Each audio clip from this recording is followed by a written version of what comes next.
Okay, so for the next video we'll be talking about the final stages of gear design. Final stages of gear design. Okay. So here, since I was talking about the effective load, here the effective load E effective changes to CSPT plus PD. Okay, so we don't need CV here, we don't use it. Instead we just add one new term that is called incremental dynamic load. Okay, so this will see how to find out PD here. So there are a few formulas for that. PD, incremental dynamic load, which is written in your data book. This formula you can find it in your data book also. So this is given by K3C, then multiplied by capital CB plus PP. Okay. So then K3C plus CB plus PP. Okay. So this PT is the same with this PT. Okay, this PT actually can be found from this formula. Okay, if you are designing the pinion, then you use P here. If you are designing the gear, then you use Z here. Okay, so fine. So you know the PT, P will be given. Okay, or if you know the module, then B is normally 10 times module, so you multiply 10 with module, so you get B. For and this velocity V, that is fixed line velocity, will be given in a question. Okay, K3 and C, these are unknowns. So K3 values you will get it from the data book. 20.67 is the value in SI units. Okay, and V is the fixed line velocity. For capital C, okay, we have another formula. Right. So for capital C, we can find it like from this. Capital C is equal to small e, okay, divided by K1 into 1 by E1 plus 1 by E2. Okay. Or you can write just EP plus EZ. Okay, whatever you write, because 1 and 2 are two gears. Okay, if you consider gear number 1 as pinion, okay, then this will be EP or E1. If you consider gear number 2 as, that is the gear, the bigger gear, then this is EG or E2. Okay, so these are like that. Now K1 is another factor. For that also you have the values. For 14.5 degree, it is 9.345 for 14.5 degree full depth involute. So it is 9 for 20 degree full depth involute, and this is 8.7 for 20 degree star. Okay. So these values also are available in data book, right? And these you'll get, right? This will be given in your question. So next thing is, what you have to do is, okay. So right. So what is E here? E is known as the error. Okay. Something called error, or total error also you can say. Okay, so there is a method to find out this total error. Okay, so total error E is equal to error for pinion, okay, plus error for gear. So there is a procedure to find. So this we can write this EP, and this we can write this EZ. Then we have to find out EP and EZ separately. Okay, so there's all these formulas are, some of the formulas may not be available in the data book, but you have to remember them.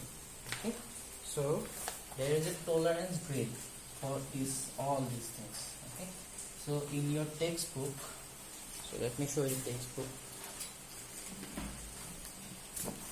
In the textbook you have a tolerance grade which is available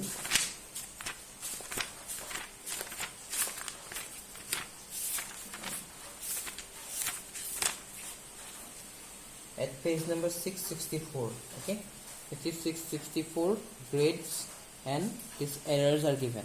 Okay, so grade 1, 2, 3, 4. It will be given in the question to which grade you should use, right? And according to that grade, you can use these formulas. Okay, so for error, let's say you are required to use grade 5. Then the error formula is 5 plus 0.45.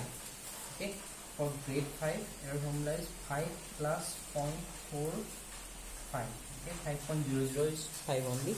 Okay, so you see there is another new term, right? This phi is there, so there is a formula to find out phi.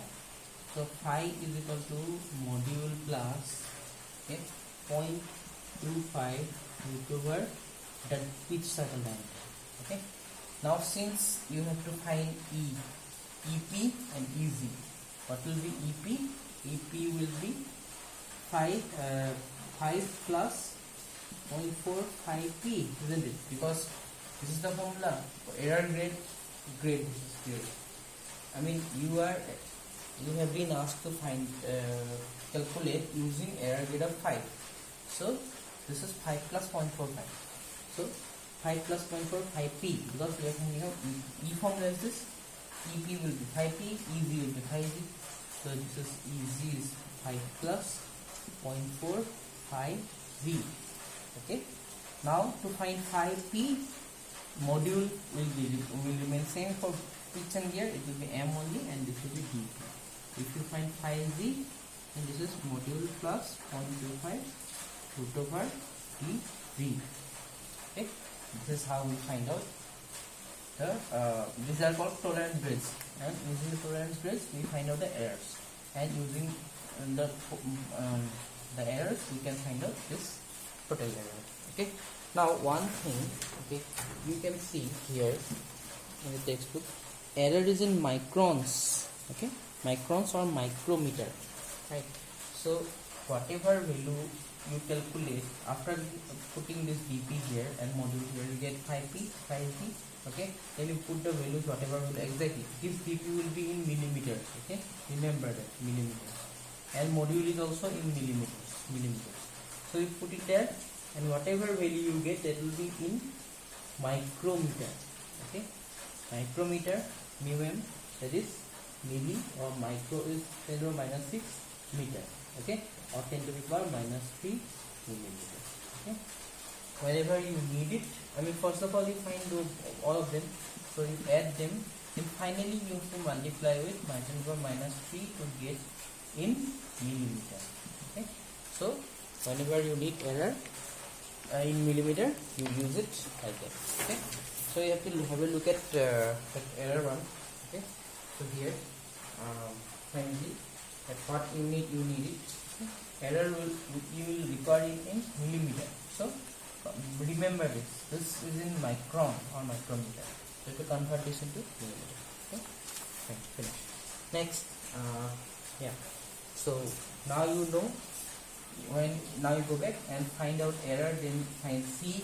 Okay, that capital C, and you go and find PD, and once you get this PD, you can find out your effective load. Okay? The P effective now can be found by from this formula, CS PP plus PD.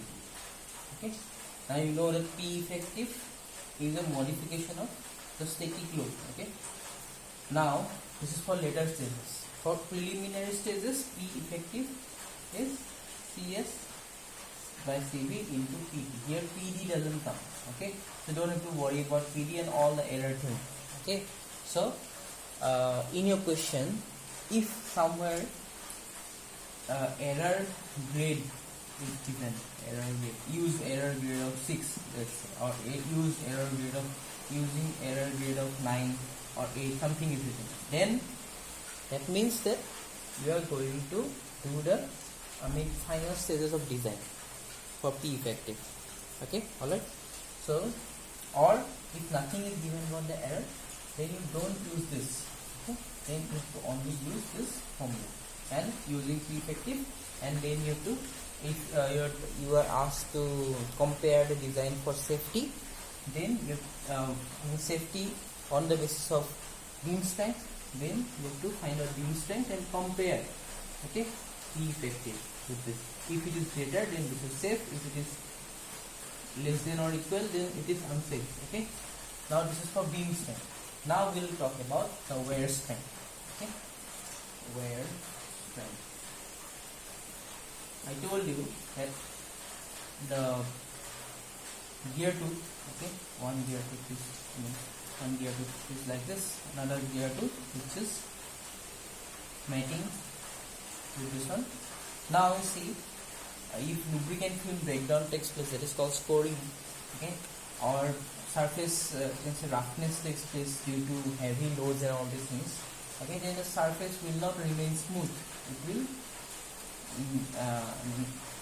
some peaks, okay, like some unevenness will occur in the surface, okay, that will cause the failure, okay, gears to fail very fast.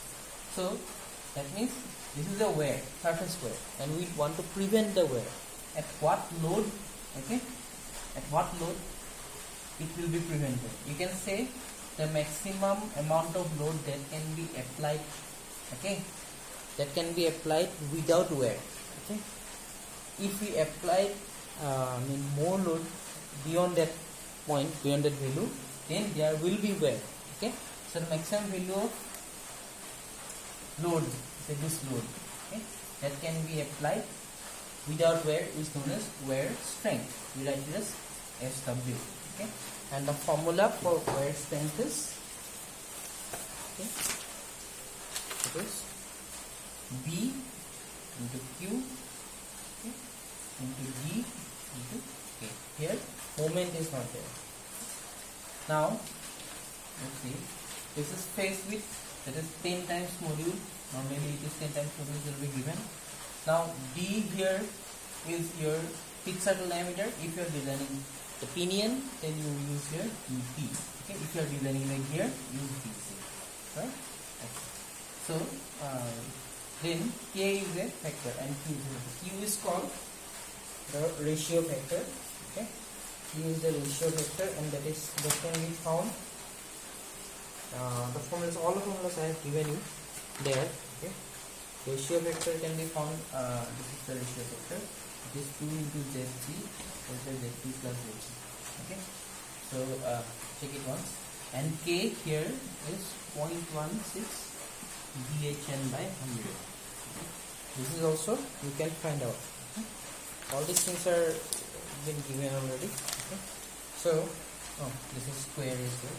Now Bhn is the Brinell hardness number. Okay, Brinell hardness, right? So if you are asked to find out the Brinell hardness number of the gear, then you need to know the value of K. Okay, so similarly, if you can bring a Q if you know the number of teeth for pinion, number of teeth for gear. Okay, all of them. This is for external gear. For internal gear, this is Zg minus Zp. Okay, because Zg is greater, Zg minus Zp. Right. So now, okay, finally, so if you are asked to check your design, okay, whether it is safe from the standpoint of wear strength, okay, that means whether there will be wear or not. Okay. So you have to find out anyway the P effective. Okay, P effective in both cases you have to find out whether you are checking it for safety for beam strength or wear strength. Okay, if you are checking safety from wear strength point of view, then what you have to do is you have to find out P effective, find P effective, find this wear strength, then compare and see whether SW is greater than P effective. Okay, wear strength should be greater than P effective, then it is safe. Okay, so you can say this.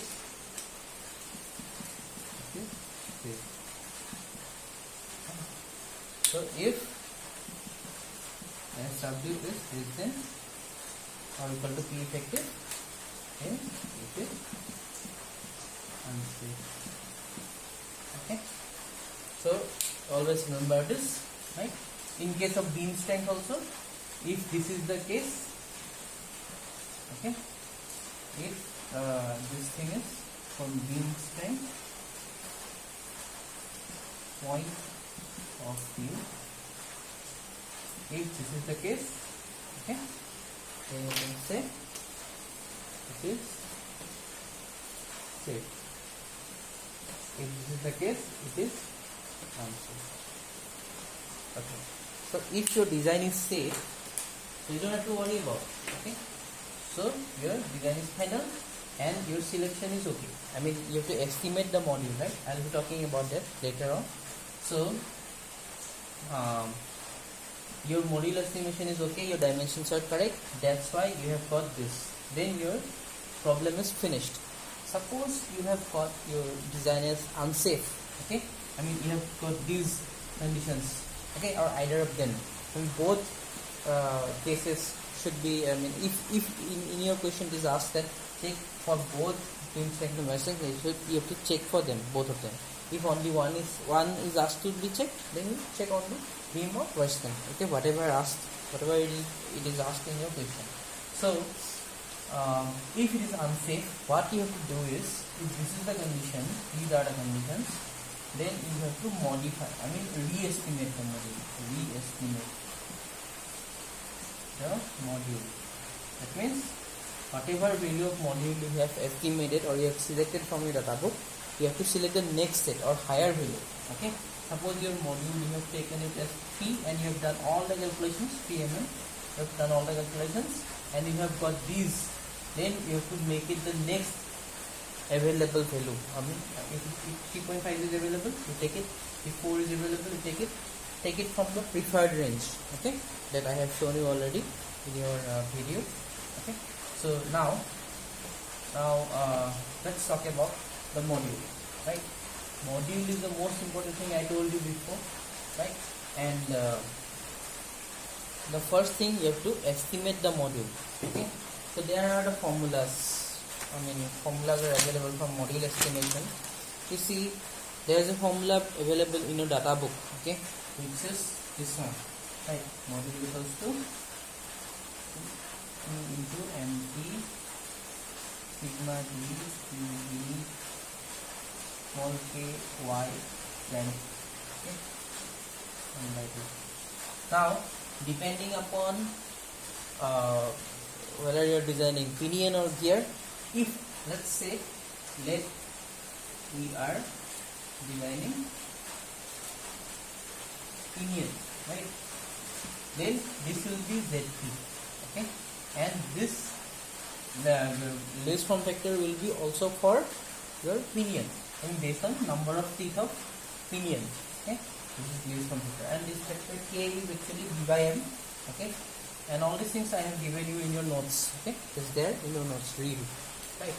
But this formula is useful, okay, only when this thing is not written. See, velocity factor accounts from dynamic load.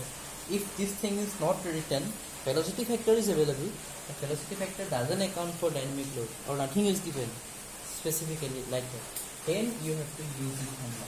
Otherwise, if you find this line, velocity factor accounts for dynamic load, okay, velocity factor to account for dynamic load, if it is written, then you have to use this formula.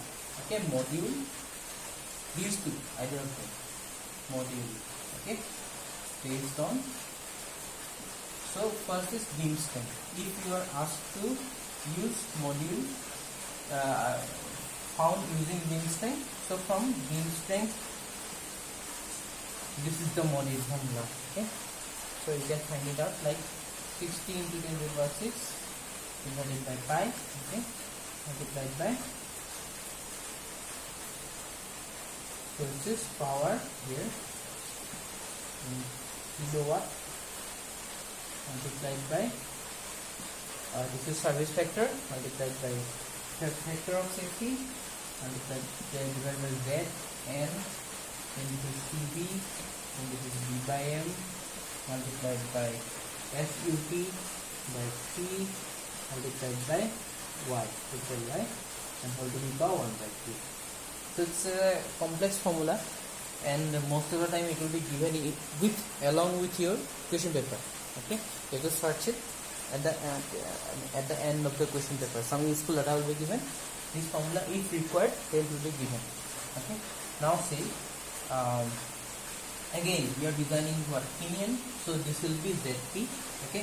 This will be NP. I mean number of feet for pinion will be using, and speed of pinion will be using. Okay. Then this is also module. Okay. B by M is also module, but normally it is given as B is 10 times M, so B by M will be 10. Okay. If it is given, if it is given 11 or 12, it will be B by M. All the values given in a question, you use that. Then SUT will be if you are designing for pinion, that is the ultimate tensile strength for pinion. Okay, and this Y, that is your release form factor, which will be also for pinion, number of feet for pinion. CS, FS, all these things will be given. Okay, so this is the module estimated according to beam strength. Okay. If specifically you are asked to find out the module for wear strength, then you switch to wear strength. There is another formula using wear strength module. That formula is different, so a little bit different. This is 60 into 10 to the power 6 divided by pi. This is power in kilowatt. Okay, divided by CS.